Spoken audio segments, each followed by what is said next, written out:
Good morning, everyone, or let's say good morning, good evening, and good afternoon for our international participants as well. My name is Martie van der Walt. I'm from the tuberculosis platform in Pretoria of the South African Medical Research Council. Welcome for today's webinar. It's a second webinar in a series of 3 where we discuss the paradigm shift of office management and building management in the era of COVID-19. I also want to introduce my co-host for the day. It is Peter de Jager, who is from the CSIR, and she is head of the research group and infrastructure innovation, working in building design and optimal airflow designs. So the order of today will first be that we present the speakers. Peter de Jager will present them, and then we move from the one topic to the other.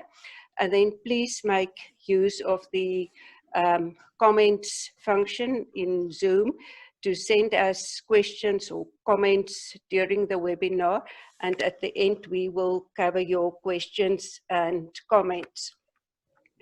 So welcome today, and we are looking forward to all our speakers and all the participants for your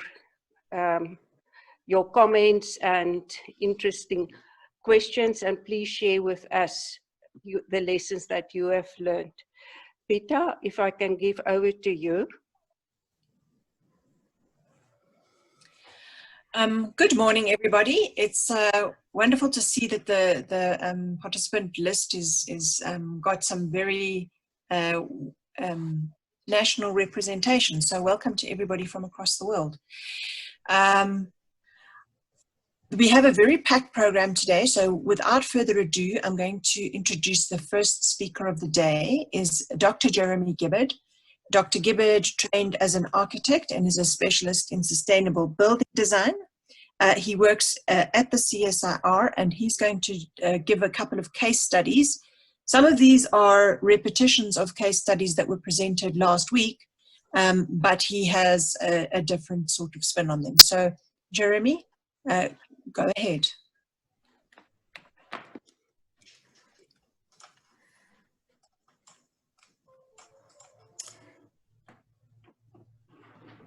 Okay, morning. Can everybody see the screen? We see it clearly. Okay, great. So morning, I'm going to do a kind of fairly short presentation. It specifically looks at some of the kind of practical aspects of the spread of COVID-19 in buildings.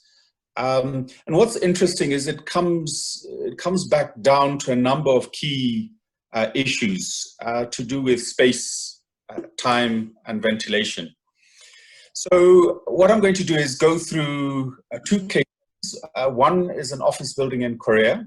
The second is a restaurant in China, and briefly just look at the research in terms of what happened in relation to the infections, what are the kind of key contributing factors, and what we can learn from that. You know, how can we learn from that in terms of buildings and facilities management in South Africa.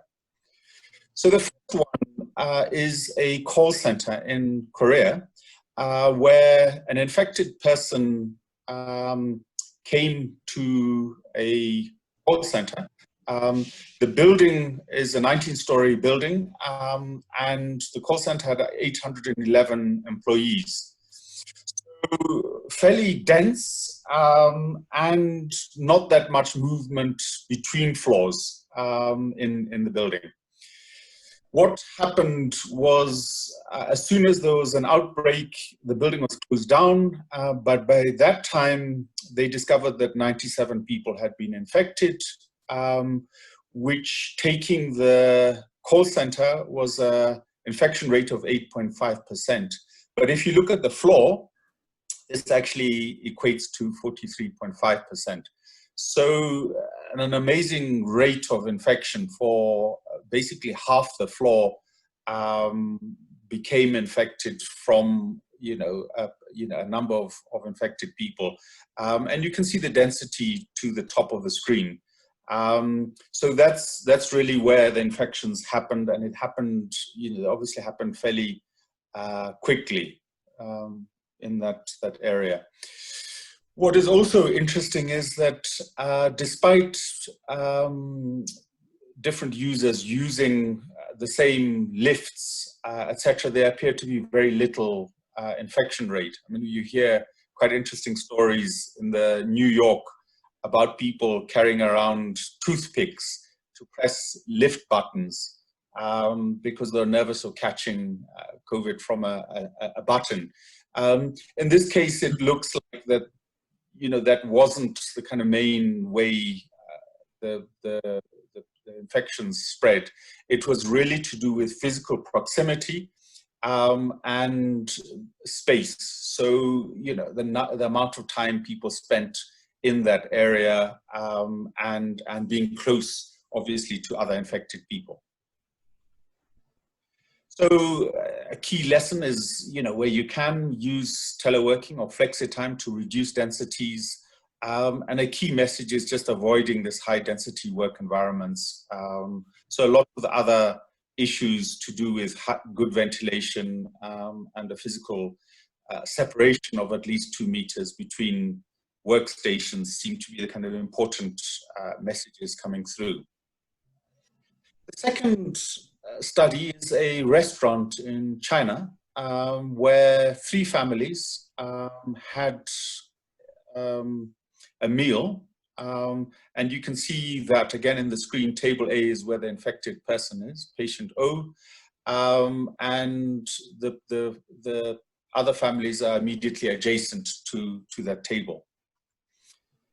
And what happened here was when they did the tracing, they discovered that 3 members of table B became infected, 2 members of table C became infected, even though people on table C were quite a distance away. So this is 4.5 meters away, which is interesting. The other tables, no infections, and none of the waiters were infected. What was interesting here is to start looking at time. So a key factor seemed to be time. Table C was there 75 minutes, table B 53 minutes. And that seemed to be a key factor because at table D, who were only there 18 minutes, there were no infection rates. Infected people. And the research then looked in detail at the physical arrangement of the restaurant. There were fan coil units circulating air in the area where there were infections, no outdoor air supplies. All of the exhaust fans were closed. So the only ventilation for the space was a door opening and closing. And so the airflows, when they measured them, were very low compared to what you'd expect. And normally what's required by building regulations and standards. So a very enclosed space, and you can see these spaces up here, the exhaust fans were all closed. So air was basically circulating around this space, and the fan coil units were just spreading that air back and forth in that area. And the researchers carried out some quite interesting studies. They had very good data. So they had CCTV cameras, that all the patron seating arrangements. And so they could do a physical model where they set up mannequins, food using 60-watt light bulbs as kind of representatives of heat. And so could physically set up, an experiment to look at air movement. They also did computational fluid dynamics simulations, so CFD simulations, to look at the movement of air. And you can see those areas broadly represent, what they think was happening, where air in that particular location was just being circulated from the infected person to the other tables in that area. So again, the kind of key lessons here are to not have a lot of people in a confined space, have a lot more opening windows, use the outside space if at all possible, avoid background music so that people don't have to raise their voices. You can talk quietly, and avoiding recirculating air, so increasing ventilation rates, etc. So some quite interesting, clear messages coming through from this case study as well. So the last item is there's some quite nice early papers on both of these case studies, which you can access here. So the first two are the Korean example and the Chinese example. And then the last one is a journal, a newspaper article in El País, which is a Spanish newspaper, which has got a lot of the graphics, so it presents the case studies very nicely. Good, thank you. I think that's all from me. Thank you very much, Jeremy, for the interesting presentation. As we mentioned, those case studies were discussed last week, but there was a very different sort of spin on it this week. So I think it was very useful and a sort of a bit of a refresher from last week as well. Please be reminded that you are welcome to and encouraged to indeed type questions into the chat. We will keep a question and answer session at the end. So please get some questions going as you think of them, and we will collect them and present and ask the panelists as we get to the end of the program. Thank you, Jeremy. The next speaker is Dr. Yaku Nice. Dr. Nice is a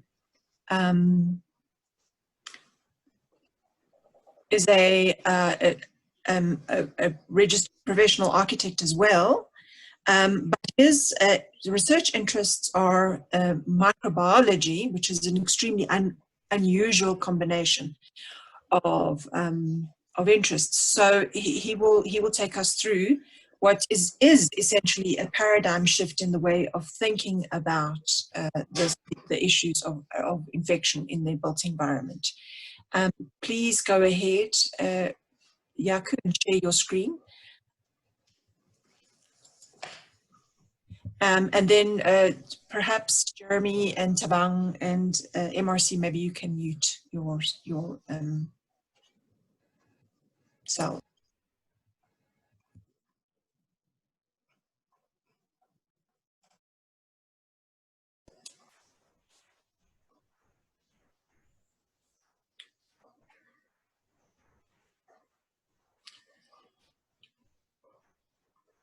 Yaku, we are not hearing you.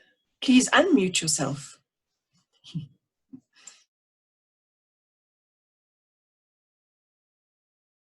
There we go. Everyone here, can you hear me now? Is that better? We can hear you now. That's much better. Go ahead. Fantastic. Thank you. Good morning to everyone.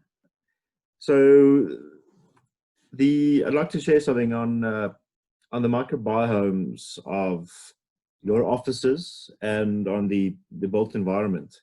So looking at the built environment from a slightly different perspective than what we normally would.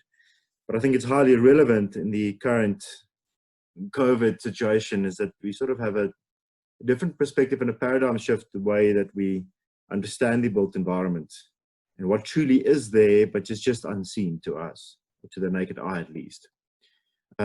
So just a few things that we're going to sort of go through is background on what is a microbiome, some elements of infection and contamination, discuss the built environment and the microbiome, diversity, building program, built environment. Then really, what does your office look like? And that's how we're going to take this presentation home. So that really is actually what your building looks like. In fact, that's what your room where you're sitting and watching this look. Not as colorful as this one, but it's diverse and it's filled with all kinds of organisms that is not necessarily. When we speak about the idea of a microbiome, items and words in red that are key, and I'm trying to focus it more on the built environment for all those of you who are not necessarily inclined to the microenvironment. But it speaks about an entire habitat. And in that entire habitat is you and me, including the microorganisms, everything else within that and the genomes, as well as the surrounding environmental conditions, which happens to be, in this case, the built environment and the buildings that we're in. And how we characterize these microbiomes out there if I go out in the field, if I walk outside my house, if I go to a national park, you can see that through the various savannas and forests and so forth. But we can characterize that in the built environment through environmental metadata. In other words, what are all the water, sunlight, the levels of hydration in the space, in other words, the humidity and so forth. This all falls under a very new and emerging field called the microbiology of the built environment, which is now gaining more and more traction.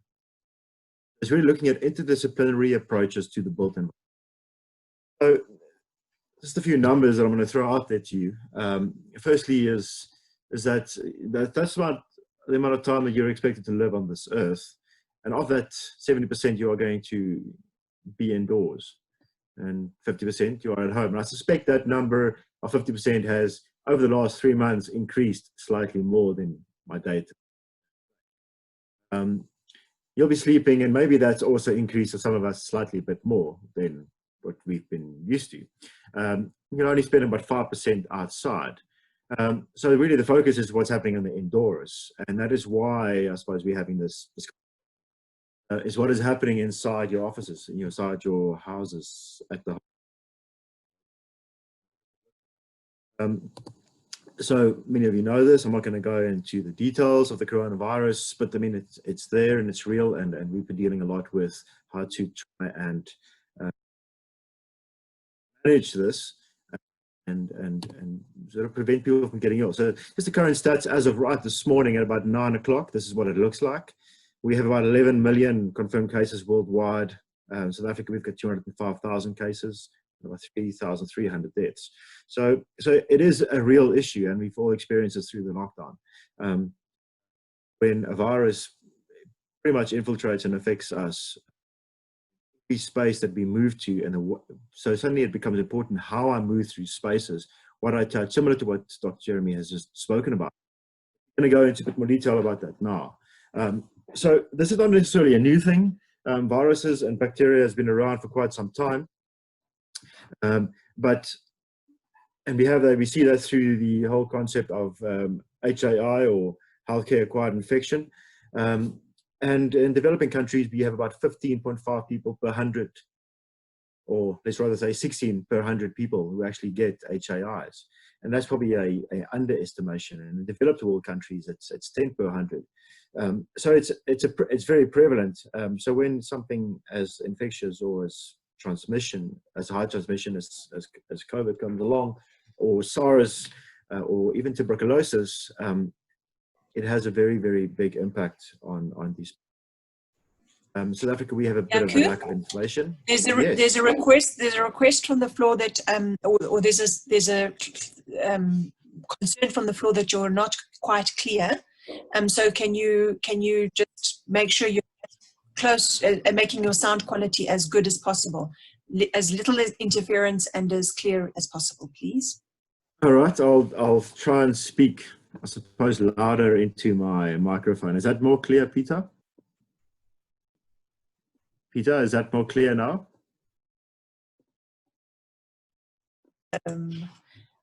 Perhaps the anonymous attendee can answer whether you're... All right, I'll continue, and then please let me know if it's not clear enough, and then I'll move myself to somewhere else. Just go ahead. Go ahead. So the built environment, we need to consider it approaches the perspective of an ecosystem, which is quite different to the way we've been thinking about built environment spaces. So we have our services and our roofs and our walls, but really they are actually integrated spaces. They're much more fluid in the way we normally see them and the way that we build and think about them. All the spaces between them, all the interconnected spaces, the ceilings, the voids, the rooms, they all have micro environments, and all those environments are connected into an ecosystem. So to try and explain this slightly better, a building actually is very much like a human being.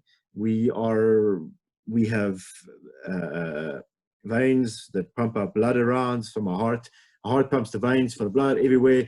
And then we need oxygen and we need water, and all these things have to work and all the parts have to work, because if one doesn't work, it sort of shuts down. Well, building is very much the same. One of the systems in the building shut down, the building shuts down. If something is ill in the building, if we can call it ill, then the building is not usable. And so our perspective of buildings need to be much more similar to our understanding of people, because really we are also made up of, we are a human biome made up of various organisms that put us together. And really a building is the same actually. Let's get into a bit of a detail on the office microbiome. So first things first, contamination occurs in multiple ways, and 3 ways in particular: airborne and droplet and touch. And when we speak about COVID, we focus more on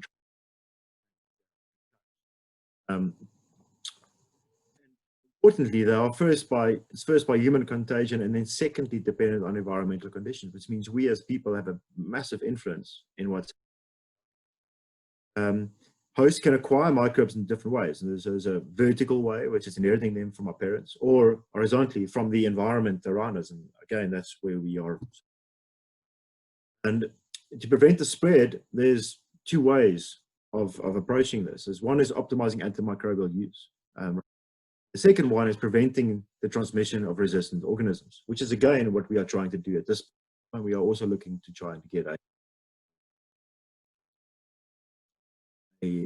let's say COVID. Really, it's a very complex environment, and it's driven by the same ecological drivers as we find in nature. There's water, I need water, humidity, sunlight, lighting, sources and incubators. And a building has all those bits. And a building is a collection of environments that are just fitted under the same roof. So you have these savannas and grasslands and forests and deserts that you would have outside, but it's really inside your building. The difference is some of them are just colonized by slightly more hardy invasive species, and those would be your typical superbugs and so on. So the built environment, in fact, acts as a barrier between us and the types of microbial diversity that we would or should be exposed to outside.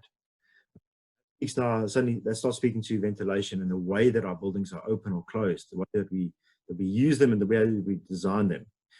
And this quote Pernier is that the human population is profoundly influenced by the surrounding availability of environmental microbes in the urbanized areas, creating a non-linear feedback loop that are far from being understood, which is not necessarily a very good thing, because we're creating environments that is pretty much us, more than the high level of diversity that it should be.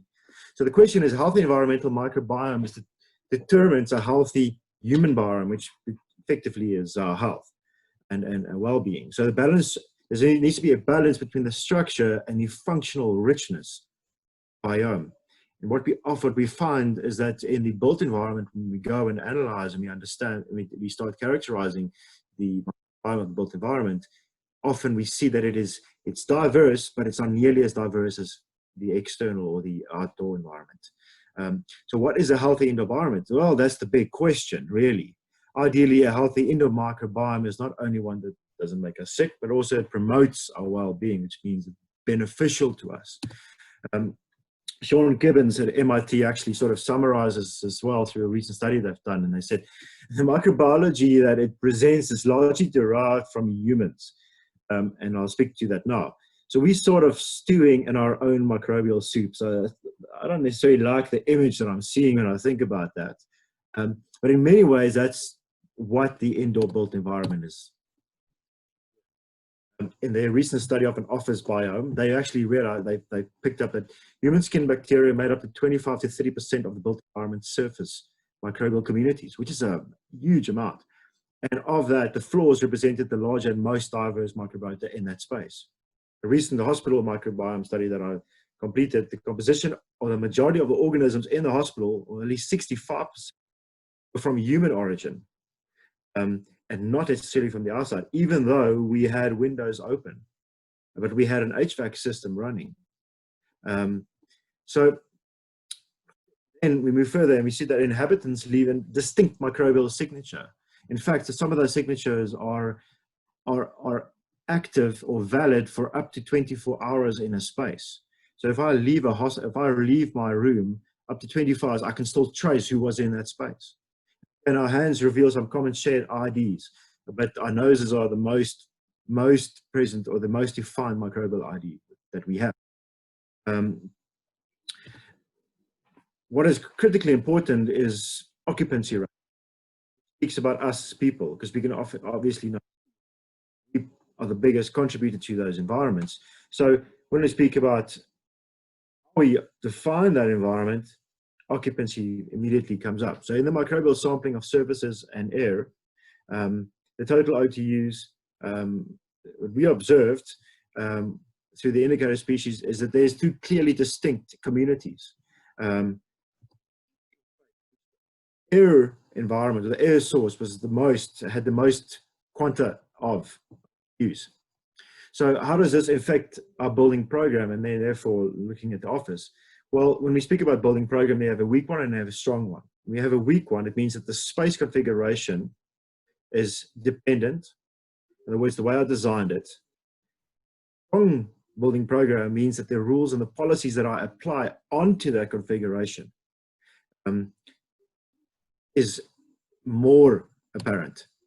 So when we look at hospitals, they often fluctuate between both of those, but you have a tendency to have more stronger program. Where office is exactly the opposite. It's a much weaker program, which in fact is probably slightly easier to manage from an RPC or patient control perspective.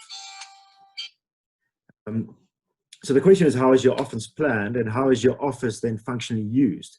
Because what we've realized is that there's in fact there's a level of infection prevention control complexity that is sort of eluded our understanding to approaching these spaces. Because if I design something one way, but I completely use it a different way, then it becomes very difficult to manage the infection prevention and control. So again, the way that you design and use your office, the way that you lay it out, becomes quite.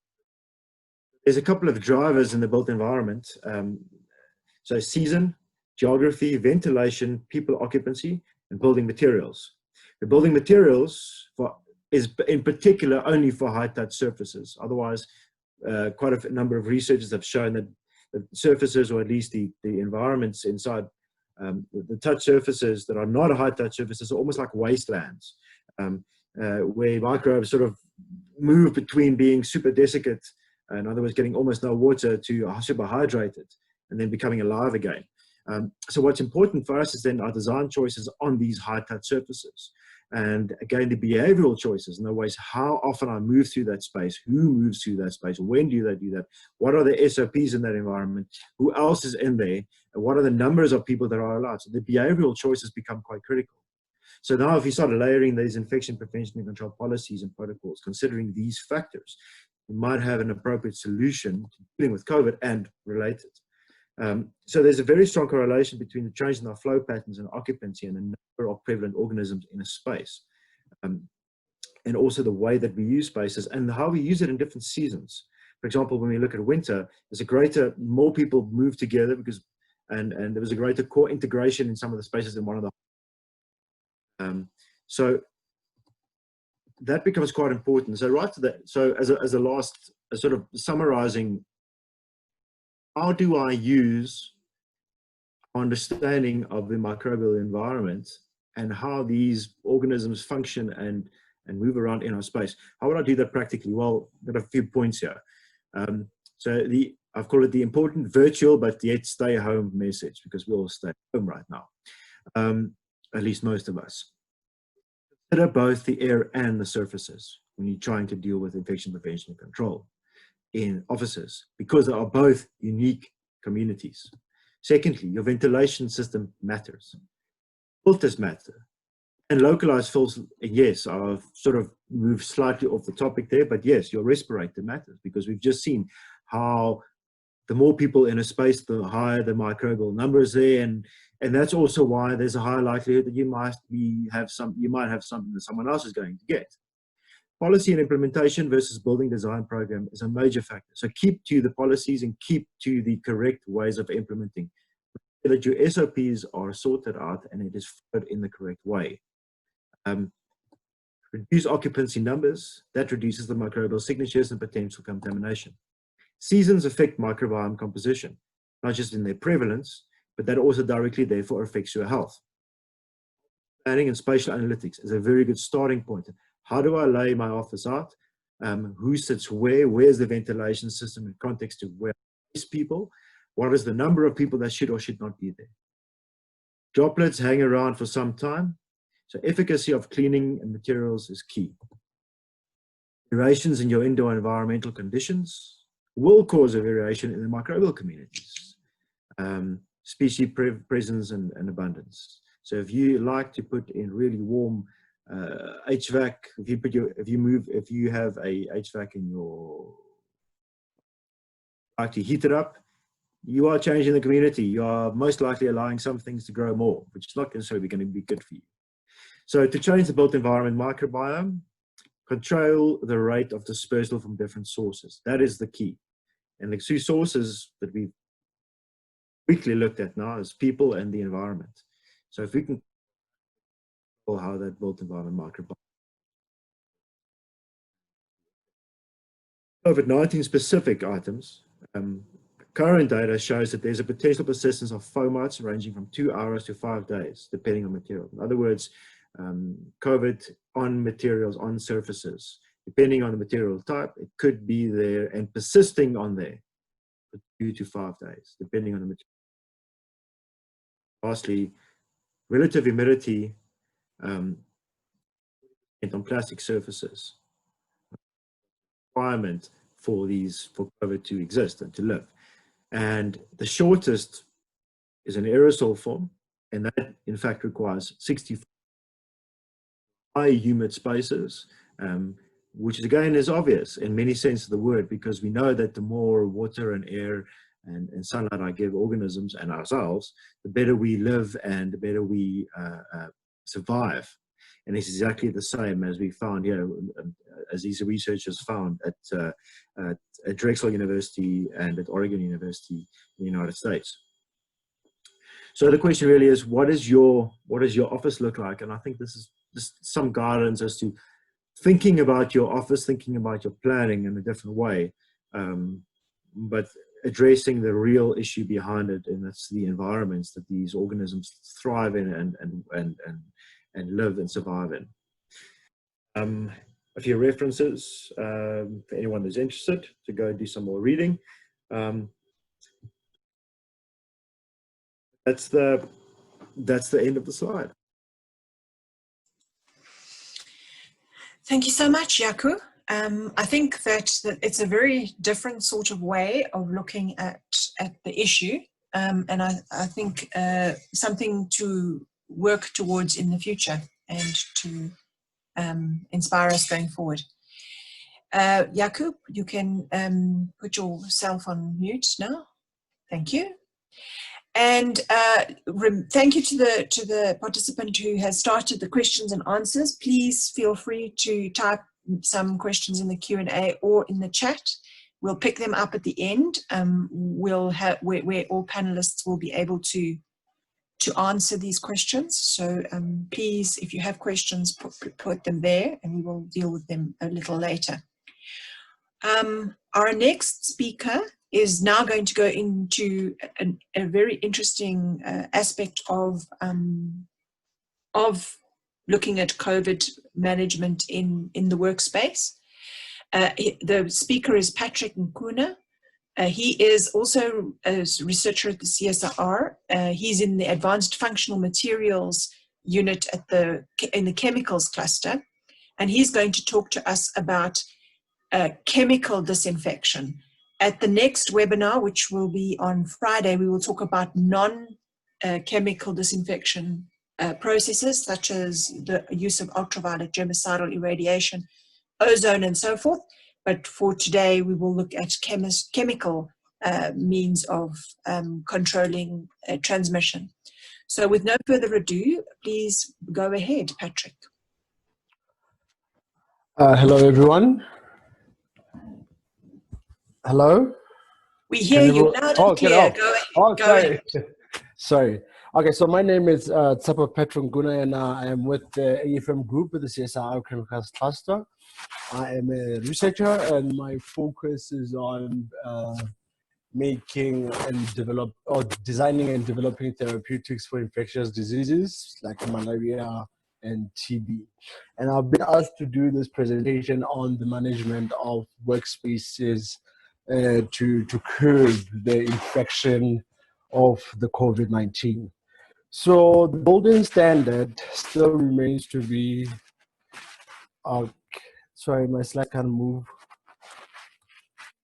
Oh yeah, the golden standard remains to be soap water. It's effective and it's cheap and it's the first step in cleaning the cleaning process.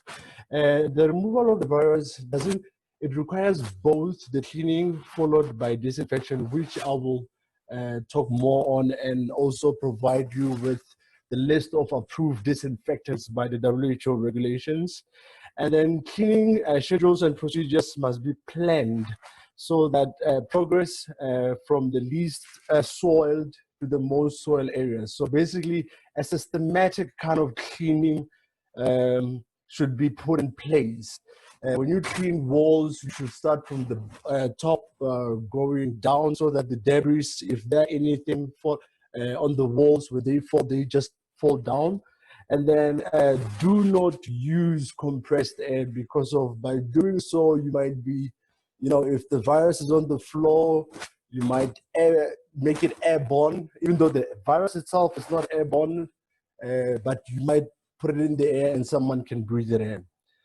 And then disinfectants, it is recommended that routine use of disinfectant should be avoided because of it is wasteful and promotes antimicrobial resistance in antimicrobial microorganisms. And then all solutions must be diluted accordingly. So for maximum effectivity, you should always follow the manufacturer's instructions. And when you disinfect surfaces, what you do is that you spray directly on the surface, leave it there, and then wipe it in a systematic way. So you start at that corner and you just wipe all the way down. And then the discarding the detergent, the disinfection after each use, particularly, this is very important. If you are cleaning a place where a suspected COVID-19 case is or might have been, you should always be careful and always wear the right PPE. Materials or instruments used to clean up, they should always be cleaned after every use. Store and use disinfectant in a responsible and appropriate manner according to the label. Preferably after using buckets, you should put them upside down so that they drain out completely. Now, this is a list of disinfectants that has been approved to 70 to 90% alcohol. It works.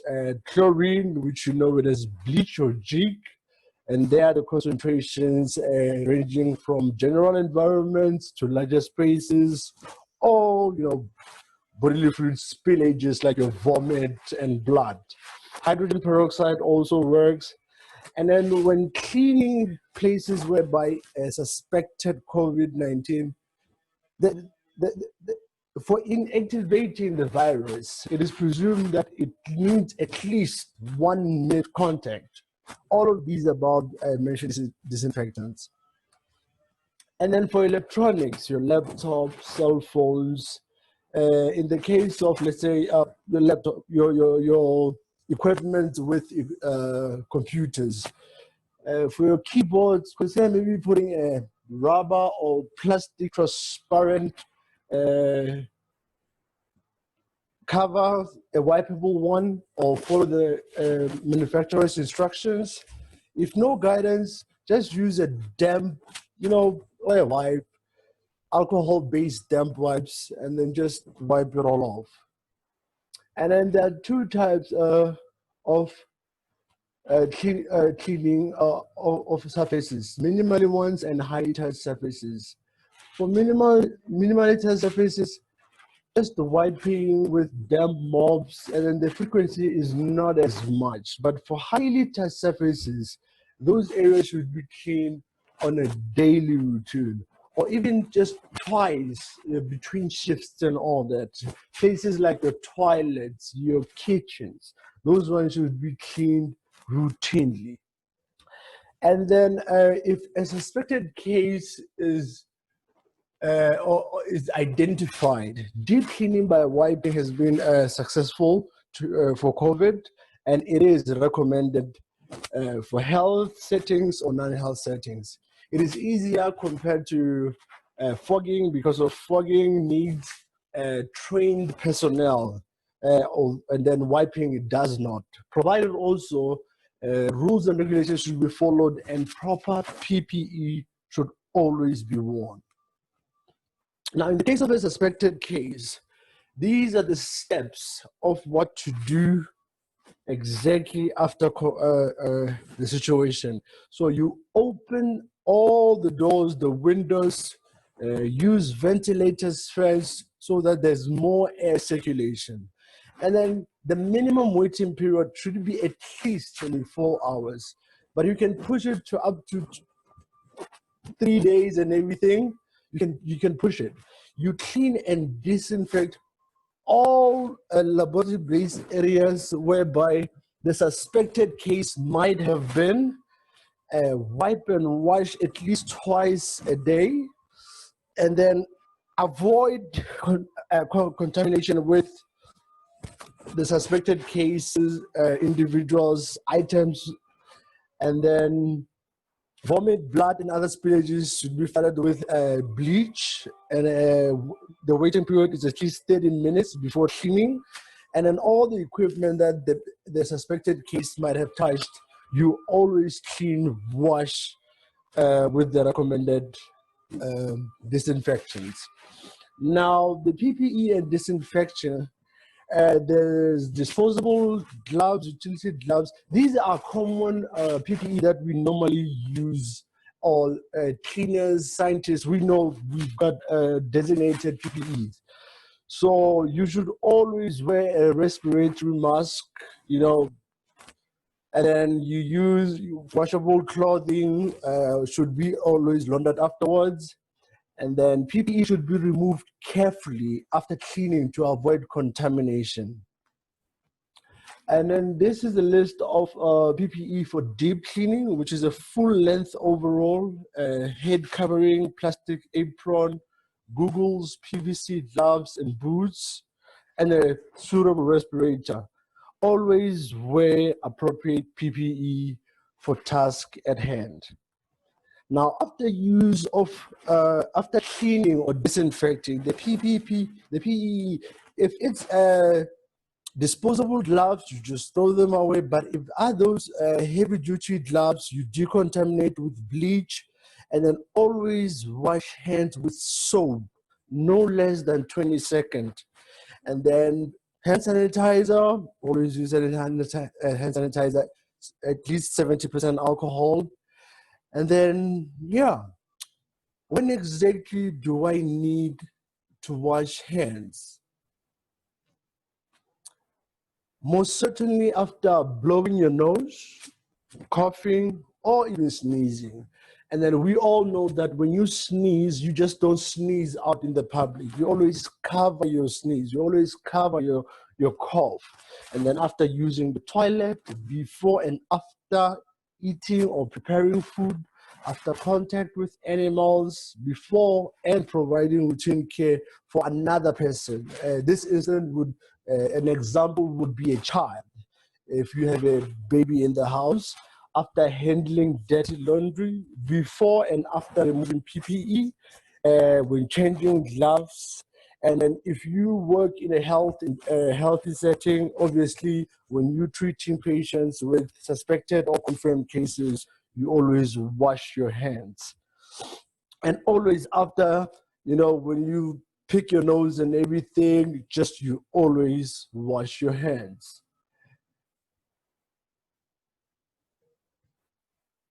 Yeah, now this is crucial. Now, since the government reopened industries, and then there will be a flux of personnel coming back to work, so staff from the cleaning lady to the management boss, all must be trained on appropriate measures to take when in the work environment. Policies should be developed, and training should include PPE when is not necessary, the do's and the don'ts, and everything should be recorded and formally communicated to the employees. And then employees must obtain and maintain MSDS's material safety data sheets for all hazardous cleaning products and chemicals that they use. And then important measures also at the workplaces, that there should be almost at every entry point, there should be hand sanitizers. There should be washing hand stations whereby it is accessible to even the visitors, the contractors, people who are just there for one day for a meeting. Employees should be formally informed. They should know this, and they should have this in writing. They shouldn't be afraid that they think that the boss would say that I just don't want to come to work. If you have any slight symptoms, even at 37.3 degrees Celsius, you work from home. Like that is non-negotiable. If you feel like you are not good, you're tired, fatigued, you stay home. And then also promote good respiratory hygiene in workplaces through posters in the loos, in the urinals. You just put it there. We always see it. It works. It reminds you. And for the waste management part, all waste generated from offices and public spaces should be treated as of those in healthcare settings. The waste must be placed in correct plastic bags, the black dead bags or white ones, and always when it's full, you tie it shut and you put it where it's supposed to be, appropriately so. These rubbish bags may be placed with the normal waste generated for collection, removal, and by the local municipality. And proper hand hygiene practice must be performed during and after removal of the waste. I thank you. Thank you so much, Patrick. And please, again, just a reminder to please make use of the Q&A and the chat. There are some questions coming through, which is great, and we will handle them after the fourth and final presentation for today. I am delighted to introduce our final speaker for this week's webinar, and it's my colleague Thabang Molefe, who is a occupational health and safety guru. He also has side interests in law. So he's going to talk to us today about risk assessments for the office environment in a context of COVID-19. Please go ahead, Thabang. Is it still morning? Good morning, colleagues and participants. I've been asked to talk about risk assessment for the office environment. And what I thought I should do is to try to make the presentation as practical as possible in a workshop type of mode, so that where you are, if you have a piece of paper with you, you should be able to follow me and have a sort of a practical session that the lessons thereof you could go back after getting access to this material, you could go back to your work environment and simulate it and see if you can perform a risk assessment for your workplace.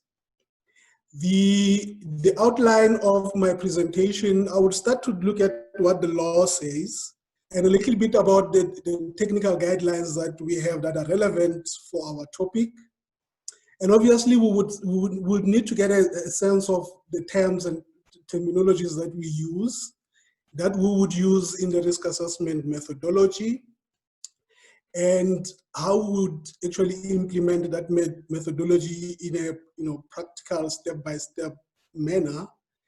The intention is at the end of this that you in your workplace should be able to take the results of the risk assessment to convert those into an action plan so that we manage the risks in our environment. I will then share with you some references where you could go and read a little bit more, and some of the authoritative websites largely that you could spend some time and get other resources that I am not listing. And if you have questions, of course, I'll be glad to field them at the end of this presentation. So the Occupational Health and Safety Act provides that every employer shall provide and maintain a working environment that is safe without risk. And I am highlighting the word risk because this is a sort of building a case towards why risk assessments are important. Risk assessments are important because they are required by law. Although the Occupational Health and Safety Act does not necessarily say that you need to have a risk assessment, but a purposive reading of its provision would point to the fact that you need to have a risk assessment as a basis for your risk management plan for health and safety. So, because you would need to establish what hazards are gathered as a result or attached as a result of the work that you do. And the key words there are as far as reasonably practicable. You need to be able to do something about the type of hazards that you find in your workplace. What are the applicable precautionary measures that you should be able to have in respect to such work that could be hazardous, okay, or hazards that are present in the workplace? So this is a legal injunction, if you like, to have a risk management program in our workplace to protect people. And not only people who are typically called employees, your workers, but everybody else who could be affected by the activities that you perform in the workplace. It could be visitors, it could be contractors, and so on. Now, the Occupational Health and Safety Act is supported by the Hazardous Biological Agents Regulation. COVID-19 is the hazardous biological agent. So you would then have to comply with a second layer of legislation called Hazardous Biological Agents Regulations, which calls for risk assessment in particular to be conducted. So in every workplace where an incident may occur, which may result in persons being exposed to COVID in this context, this is very important that you need to ensure that there's a risk assessment conducted. And very often that you would need to do this risk assessment, but at the least after, not in intervals not exceeding 2 years. Let me quickly qualify that you don't have to wait for 2 years. Every time that there is something new that has a major and new happened in your environment, you need to conduct a risk assessment. If you have changed something or there is a new risk that has manifested in your workplace, you need to conduct a new risk assessment, or at least update the existing risk assessment. Now that we know what the law says, what are the types of other directions and guidelines that exist? The Department of Employment and Labor has a number of directions on health and safety in the workplace. I'm sharing with you the most important one for our topic. It's actually the Consolidated COVID-19 Direction on health and safety in the workplace. And at the end of this presentation, I'm going to share with you the links to all of these documents. Section 8, 17, and 20 of that direction call on employers to conduct risk assessment specifically for COVID-19, and that will help you to have a specific focus and adaptation of measures that will address your work environment. Obviously, you don't only just do risk assessment to file them in the cabinet. They need to be followed by an action plan that will outline what are the protective measures in place. And I know that webinar 1, the first of the series, colleagues of ours have actually went into discussing what are these protective measures. And I'm glad that colleagues before me have actually outlined some of these protective measures. But they must be accompanied with a timetable for a phased-in return to work. And we need to list the employees that are returning and those that will be working from home. If the Department of Labor was to come to your facility, they will want to see all of these things. There is an effort to minimize the number of employees at any given time, and as Jeremy has said, in any given space.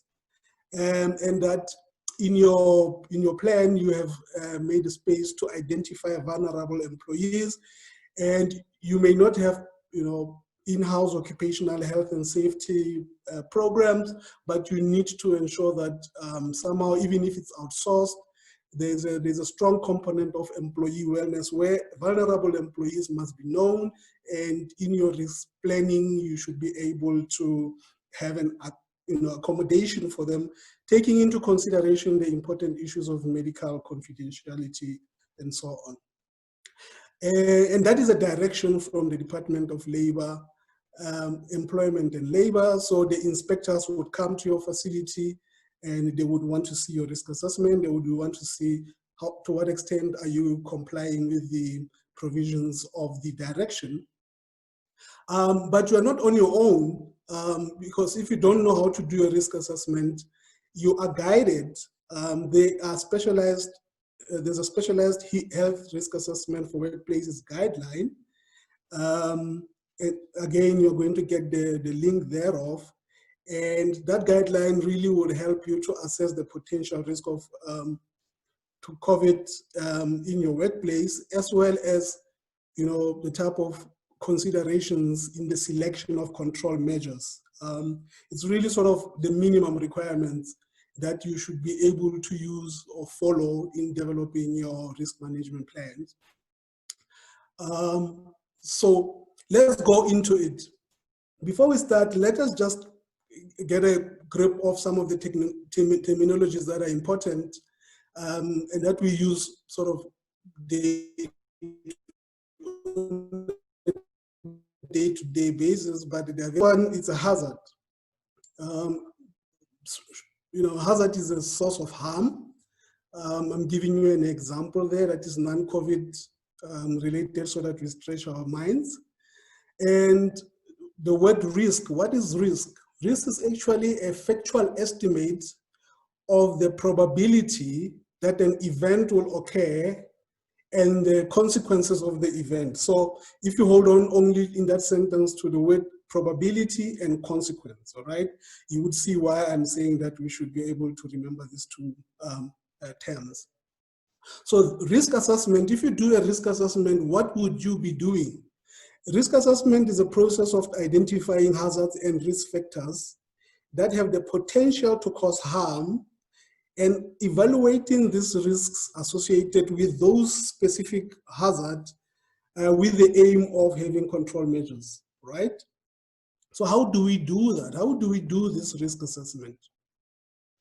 It is a step-by-step process, and I'm sure as you're listening to me, you are thinking about your office environment, you're thinking about your own work environment.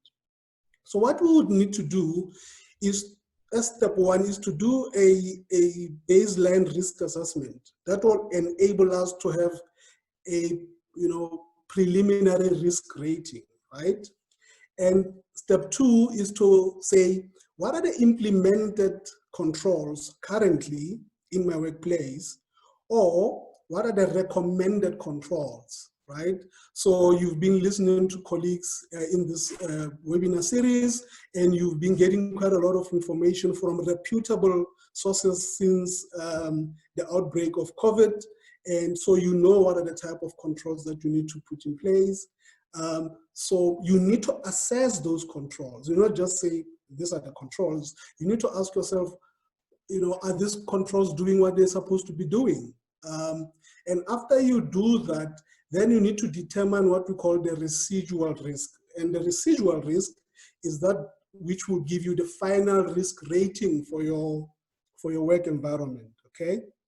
So in a snapshot, you need to consider exposure and consequences to that exposure.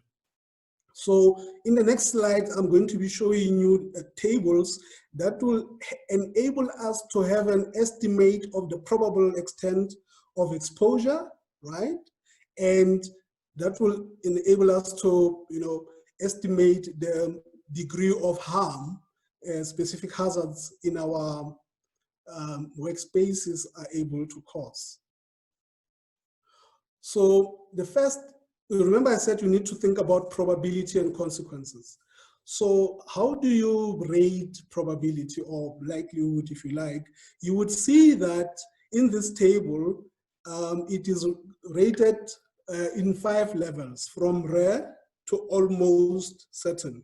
And there's a description that is given there. The importance of that description is that if I come after you have completed your risk assessment and as a Department of Labor inspector, I should be able to follow what you did and come to similar, it may not be same, but come to similar outcomes, because I would know pretty much the methodology and the assumptions that you made. So that those descriptions are very important. So we may say that as an example, what is the likelihood that in your environment that there's a possibility of acquiring COVID? Is it possible, or is it almost certain? All right. Now you would use any data that is available to you. We know that in South Africa right now, particularly in certain provinces like Gauteng, the Western Cape, KZN, that the numbers of COVID, new cases of COVID are high. There's a spike. There's an exponential increase of the numbers. So if you, based in those areas, you're most likely to say that it is most certain that if we return to work, there's a high likelihood that we may have a case or so of COVID. So you'll say the rating is 5. Just remember the term 5 just for this exercise. So the next one is, if you remember, we talked about consequences, impact. So what could be the impact? And you would still need to rate it, right? So I'm giving you this table just as an example of the various things that could go into a risk assessment. You could have risk to business continuity. You can have financial risks. You can have legal risk and reputational risks. But I want you to look at the health column. We say that now that we're dealing with COVID and what we know about COVID, does it lead to high fatalities? Do people die from COVID? Are we seeing people dying from COVID? Does it cause irreversible ill health? Or is it just, for instance, a reversible health of effect? Or does it cause minor injuries? Right? Now, if we're concerned about COVID and we know that it has a high fatality rate, you know, don't go into the epidemiology of it and say that our fatality rate is particularly low if you look at it like that. But if you are concerned in your work environment and say one fatality is one fatality too many, and we know that there are fatalities as a result of COVID, you may elect to say that the impact or the consequences will be catastrophic. Now, if you remember that we said that it may almost be certain that you get COVID, and if you got COVID, the impact would be catastrophic, what is that in terms of the inherent risk for COVID in my specific workplace? In this example that I used in this fictitious workplace, that inherent risk would be critical. You can see we're moving from low risk, medium risk, high risk, and critical risk. Now remember this, because this is just a beginning of your risk assessment. We'll then have to say, okay, we have critical risk, inherent risk, but what are the type of controls that we can put in place, knowing what we know about COVID, or what are the type of controls that we already have in place in our work environment, and how do those controls attenuate this, or how do they impact this inherent risk in specific workplaces? Let's do that on a step-by-step basis. So this would allow you to look at, to assess your controls, all right? You could be looking at the controls that already exist, which is easy to do, or alternatively, we could say, now that we are readying ourselves to return to work, what is a suite of controls that we know are available to us? And you can say, on the basis of knowledge that we have on those controls, how do we rate them, right? Say, for instance, you say that existing controls in your workplace currently are good. And for somebody who comes and audits you, they will want to understand, what did you mean by good? By good, you're declaring that those measures, they are in place, they are there, but they could be improved, right? Now, if you remember that in the first inherent risk assessment, we said the risk was critical, but now we're looking at our current controls and we say, yeah, they're not that bad. They're not excellent, but they're just good. What would that mean in terms of determining the final risk rating now for our workplace? It would mean that we had said that the inherent risk was critical, right? Which was 25, if I remember, if we all remember the previous tables. So in this matrix, we said that our assessment of controls, we're sort of happy that our controls are good. And we would see that the matrix would then, if you juxtapose the inherent risk and the assessed controls, you would see we have a figure of 50 that would then allow us to make management decisions. And how do we make then management decisions from this particular figure that is coming out of this matrix that we are employing?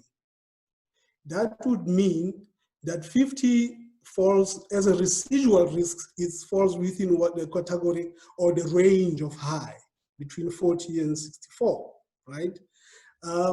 This is just as an example. There may be instances where the risk would be critical. The residual risk rating for your specific workplaces could be critical. So let us look at this one where it is high.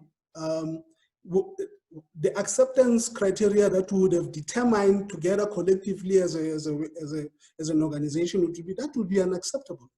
So we would need to do something about it. But it means that we need to have immediate action, and we need to have a quick response that must be prepared. And the people who must be responsible to lead with these things must be people senior enough in an organization, right? And there must be some level of oversight. So this is an example of a methodic way of doing a risk assessment. It is a bit dynamic. It's not complex. It's a bit dynamic because it allows you to review the risk assessment as you improve your controls. As we know a little bit better about COVID, as we know a little bit better about what works in terms of controlling the risk or minimizing the risk for COVID, you are able to come back to your metrics and play around with the the indicators that are important and review your risk assessment as the case may be. But I want to share with you one that may be very easy for you to use tomorrow, if you like. This is the one that is found in a document that I'm sharing with you as well as part of this slides. It's a general risk assessment template that is available for you to use. There is a national group in South Africa. There's a national group that comes together that comprise industry, academics, government, and they develop these guidelines and tools that are very important for people to be able to use. And so this is derived from one of those. And I picked up just this diagram to show you that if you have understood the dynamic one, the more complex one that I have shared with you, you should be able to then go back and say, let me use this one that is recommended by the Department of Health, if you like. Okay, so you would then say, in my workplace, what is the likelihood of exposure to SARS? Is it unlikely? Is it possible? Is it likely, right? If it's likely, you then ask yourself, what will be the consequences? Remember, we're still on likelihood and consequences. Well, let's agree that the consequences will be severe. So that means that the final risk level for us would be very high. Now, if you cast your eyes down in the table, you will see that it's a typical planning table. Then you would take that outcome into that planning table.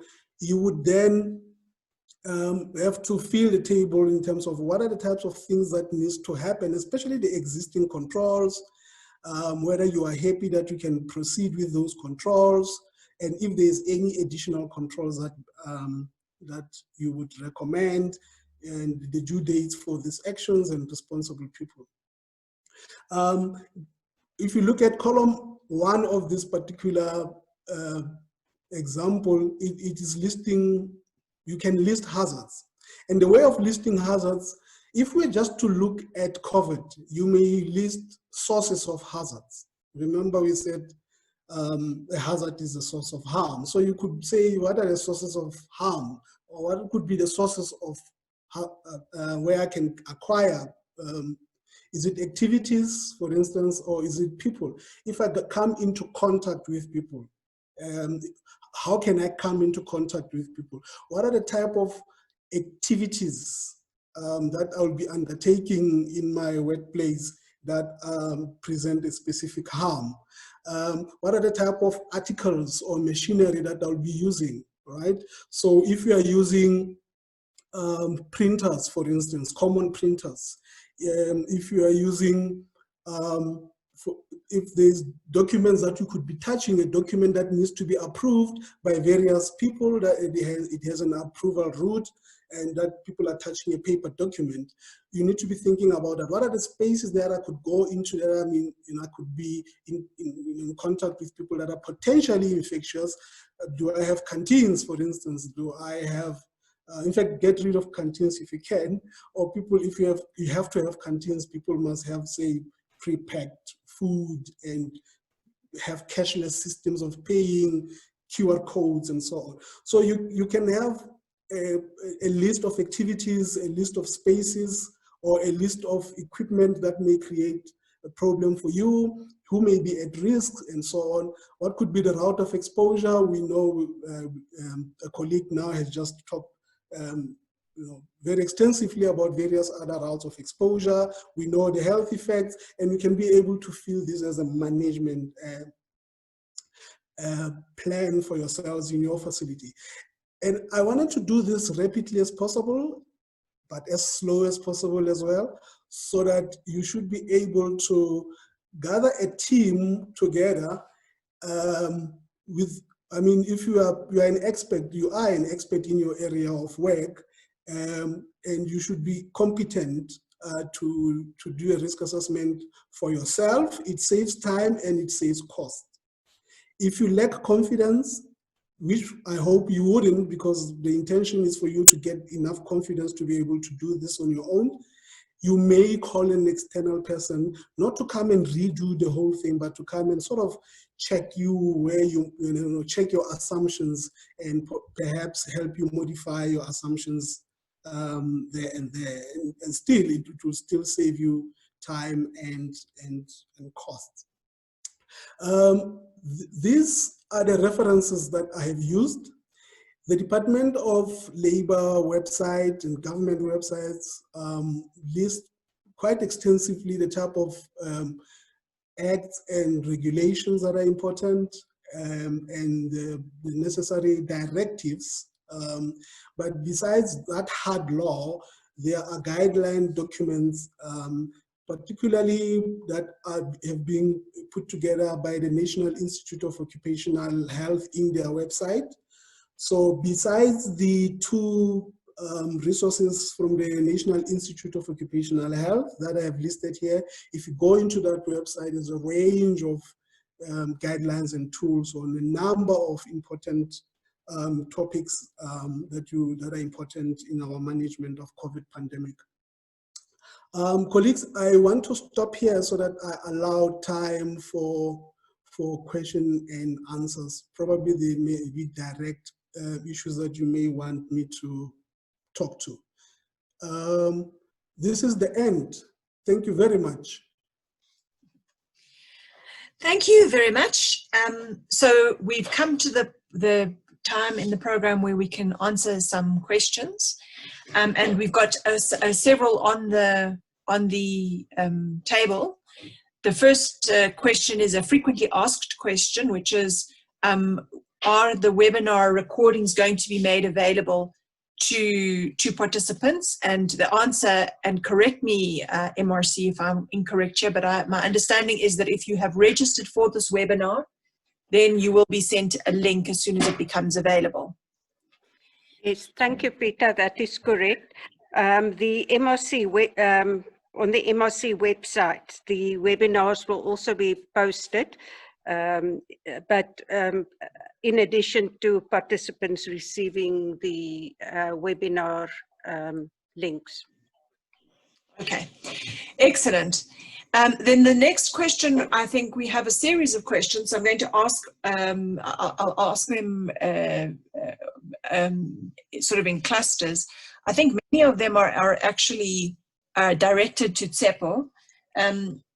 So Tsepo, the questions were, there's a concern that the concentrations of alcohol content represent a fire hazard, and how should you therefore deal with storage of these materials? That's the first question for you.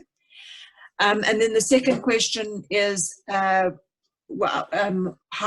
are this important information being shared with the MAC, with organizations that are non-healthcare settings, and for example, things like restaurants and offices?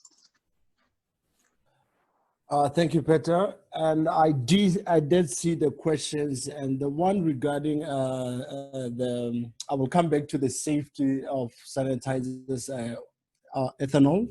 The one regarding the information, I mean, there's a lot of information online, and the WHO website literally updates their website on a daily basis, on a daily basis. The CDC and also our NICD, the National Institute of Communicable Diseases, you can find the information there. And I mean, all the information regarding health settings, non-health settings, all the information should be there. And it's free. Publications now are free. Everything relating to coronavirus is free now. And then regarding the safety of handling and storage of alcohol-based sanitizers, yes, I do agree. Although when developing such sanitizers, there is also those things they are taken into consideration. Things like a flash point of your ethanol. Your flash point of ethanol should be way too low, around maybe below 15 degrees Celsius. But now we use things like your glycerols in there. The glycerols will act as a moisturizing agent, but also that has a high fresh point, way above 100 degrees Celsius. So as much as we are not completely eliminating the problem, but if you look at a risk management kind of a position, it would move from a high to a very, very low kind of a, a situation. And the storing or the handling, when I said that in each and every entry point, or almost all the entry points, they should put sanitizers. Sanitizers, they should be put in, if it's not a proper dispensary, or you're using a spray bottle or something, they should not just be put on table, because of most tables are made of wood and everything. And I do get that that is a fire hazard. So you always use a smaller kind of a drip tray, a plastic drip tray, just to contain everything. And then you always try to have, a kind of a cleaning, a mop or something just nearby, so that, precautions, just taking precautions.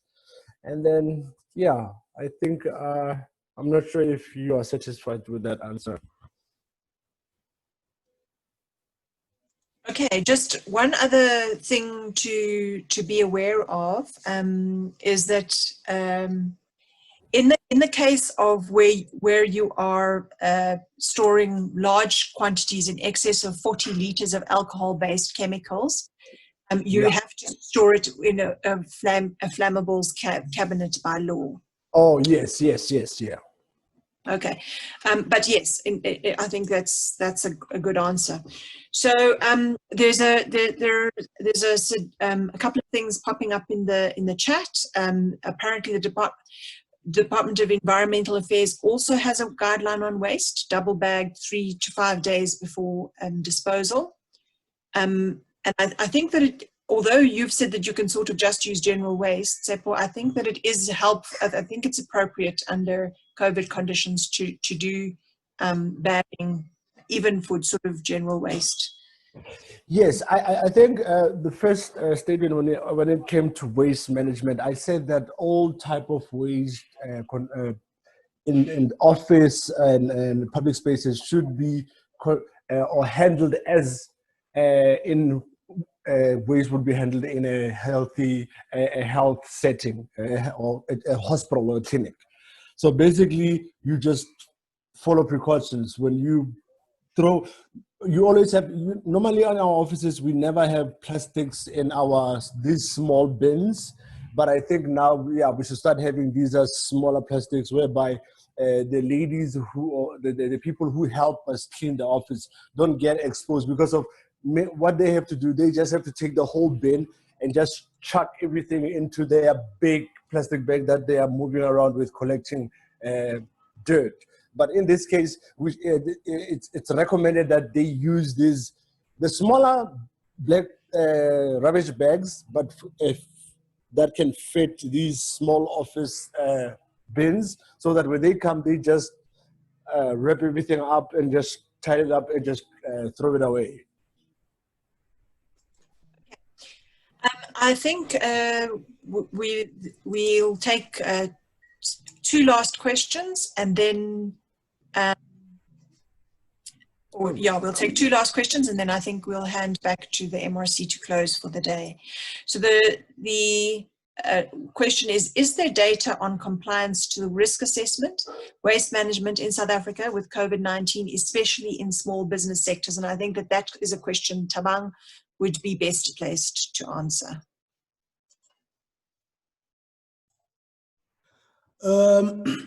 That's an important question, and I would look that data. If it is not available, surely it will be available, because what I know matter of factly is that the Occupational Health and Safety Inspectorate of the Department of Labor is doing quite a number of these inspections, and I know that there is a report, particularly that deals with big companies, large industries like, manufacturing and Department of Health and so on. In terms of, SMMEs, I admit that there may be gaps in terms of data.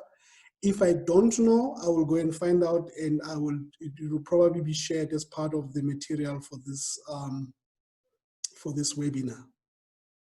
Maybe as a recommendation is that in the next webinar on Friday, if there are questions that are pending and presenters are able to then go back to answer those questions, maybe somehow we could share that information either as a document or any other format in the next webinar.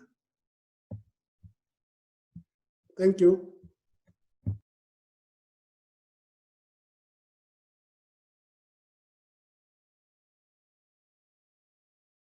Me is again to thank everyone for your very active participation today, for the excellent speakers that we had. It was Jeremy Gibbard that discussed on the spread of COVID in buildings and space in the Singapore case study.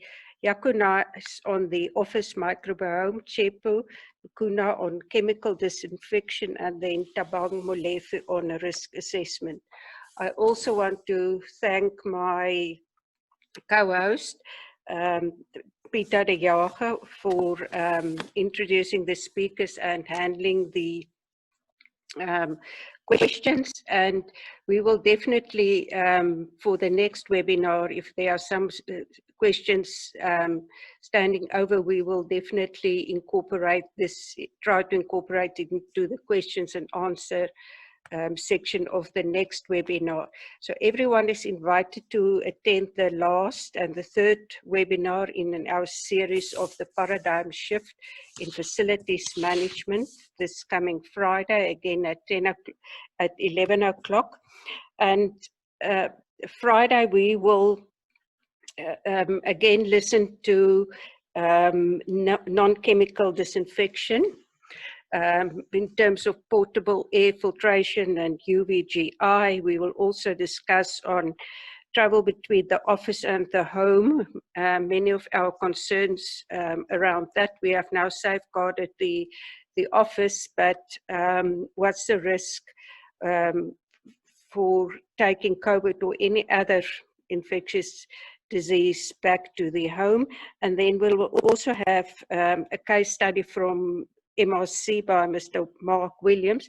The case study is not to show how transmission of COVID happened, but it is the MRC in real life, how the organization now have to do building management, office configuration, and sanitizing.